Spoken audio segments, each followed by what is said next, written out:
Hi hello welcome to my channel hi to English. ఈరోజు మనం for what reason అనే దాని గురించి తెలుసుకుంటున్నాము. అంటే ఏ కారణం వల్ల ఏ కారణం చేత అలా జరిగింది అని చెప్పడానికి యూస్ చేస్తాం. Examples: for what reason did you refuse to tell me the truth? ఏ కారణం చేత నువ్వు నాకు నిజం చెప్పడానికి నిరాకరించావు?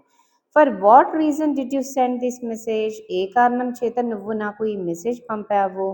For what reason did you refuse to help him? ఏ కారణం చేత తనకు హెల్ప్ చేయడానికి నువ్వు నిరాకరించావు?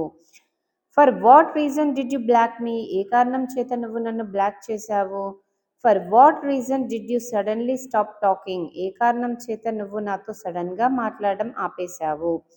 For what reason did you decide to leave home? ఏ కారణం చేత నువ్వు ఇల్లు వదిలిపెట్టి వెళ్ళడానికి డిసైడ్ అయ్యావు? ఏ కారణం చేత నువ్వు నన్ను లాక్ చేశావు? దీన్ని ఇంగ్లీష్లో ఎలా చెప్తామో కామెంట్ చేయండి.